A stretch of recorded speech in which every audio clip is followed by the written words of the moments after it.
Let me just put things in perspective. Your career earnings, UFC, I just searched it, $7 million. Is that about right? Career earnings, not No. sponsorships outside. No, But I did a lot more. What did UFC pay you? I did a lot more. The thing is that people don't know is we have a show purse. Yeah. Like the way my contract was, I had a show purse, I had a winning purse, but I have also, when I used to fight Back in the day, I had a percentage of the pay-per-view buys. Oh, no shit. It was part, yeah, of course. Okay, it was good. part of my contract.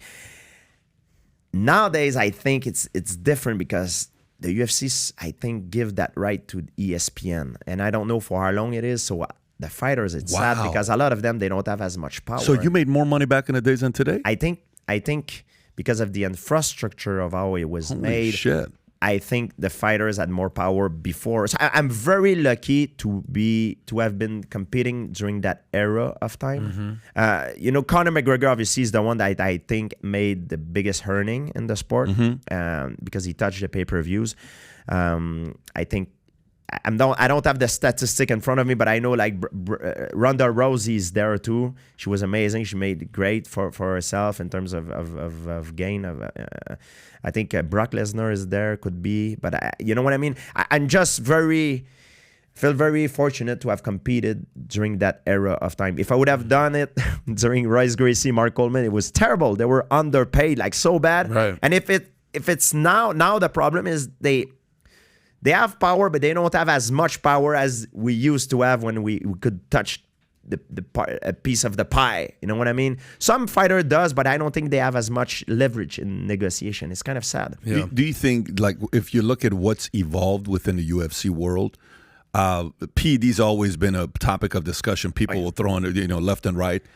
Was it more of a topic of discussion on the early days, or you kind of got away with it back in the day? Was it more in the 2000s? Was it?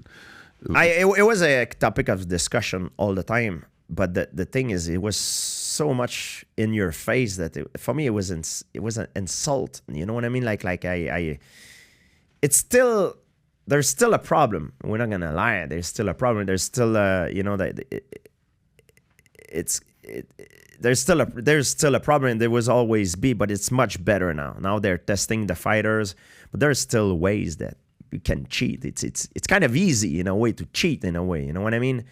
We all have a card that we fill up that it's called a whereabout. You tell them where you are, and every time you can lie on that whereabout. You can't, or you no, can? No, you can. Yeah. You can lie, and if they show up to test you, they say they're gonna ring you and say, "Hey, we're there to test you. Where are you?" You know what I mean? And you can, you know what I mean? You just have to don't. I think it's three strike you can have. So you know what I mean? The guys that does use performance enhancing drugs, they have ways of the system also could be corrupted sometime. You know what I mean? When there is money involved, there's always corruption a little bit. So it's much better than it used to be, but it's not perfect. But it's much better. You know, they did a good job. Well, the concept of fighter pay, that's something we've been discussing pretty openly. We had Francis Ngannou right here. You've interviewed Dustin Poirier. We've had Sugar, Rashad Evans in here. You've been on Rogan. We've had these discussions on fighter pay. You've broke down the EBITDA of what UFC is.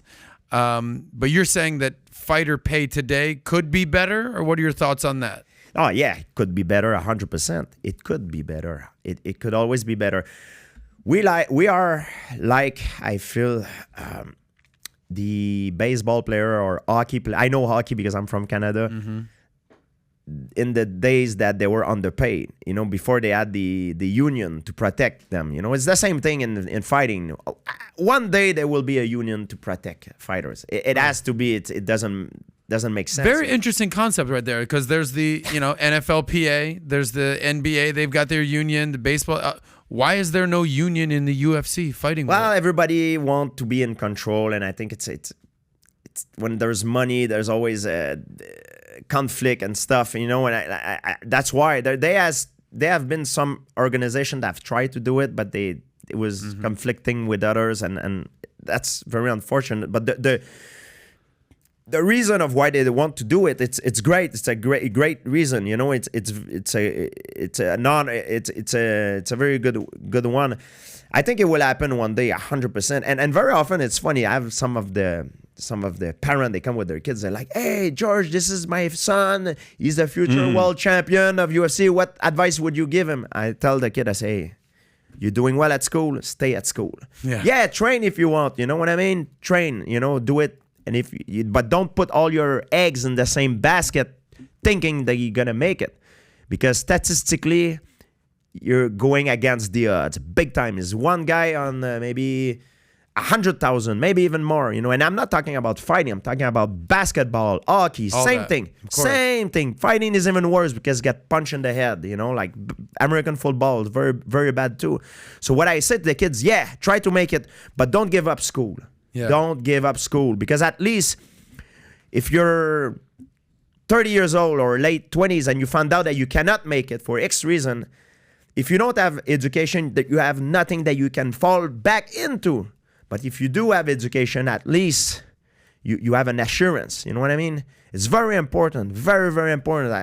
I see in the gym where I train, it's one of the places I love to go because it's very therapeutic for me. I love it. I love the science to go train, but it's very sad. Would you have liked it if somebody gave you that advice when you were 14? Yes, people give me that advice when I was 14. But do you? How did you take it when you were 14 when somebody said that to you? I took it. I listened. I stopped school. I was in university in kinesiology, and I stopped it when I had my first title shot. And I told my parent, because my parent always put school in priority. They say, "George, you're never gonna leave school until you live through our supervision." You know what I mean? We're always gonna push you to school, and I thought it was a great, But when I had my first title shot at the time, I was working like crazy. I had like 2-3 jobs, studying at school and part-time in the same time. And I wanted to achieve my dream was to become world champion. When I fought Matt Hughes, before I fought Matt Hughes the first time, a few months before, I told my parents, I say, "Is it okay if I stop this session and I go back? If things doesn't turn out, I go back next session. Because if I miss this opportunity, it's my dream to accomplish that to become champion. I have to train full time to put all the chance on my side." And my parents says, "Yes, go for it." And the reality is, a lot of the people, when I go train in the gym, they come to me and they want to have advice from me. They say, "George, what should I do?" And sometimes I'm like, "Oh yeah, when you throw your punch," I give them technical advice. But the real advice, sometimes I should give them, but I cannot do it because they're going to think of me being an arrogant prick. I should tell them, I say, hey, Mr. X, you're 33 years old. You've been losing your last 3 fights. I'm sad to announce you that you're not gonna make it. You're not gonna go in UFC. And even if you make it, your best years are behind you. It's finished. You should keep training, but find yourself a real job. Like a real goal in life. And it's sad because I will see their dream shattered in their eyes, and I don't want that meet that person that tell them that. And it's very sad because it's a movie that I've seen many times, is a very, very bad ending. You're going to finish physically broken and financially broken as well. You know what I mean? And it's very sad. We only talk about the people that makes it, but there's a lot more people that does not make it. The odds are against you. Mm-hmm. It's the reason why I was able to make it. It's people say you work hard. I work hard, but the stars were aligned. I was lucky and fortunate enough to meet the right person at the right time. The path was open for me. I made it. Maybe if one of these little things changes, I would never have made it. You know what I mean? You don't know. Maybe you can have a car accident and get hit and never be able to compete or never come back the same.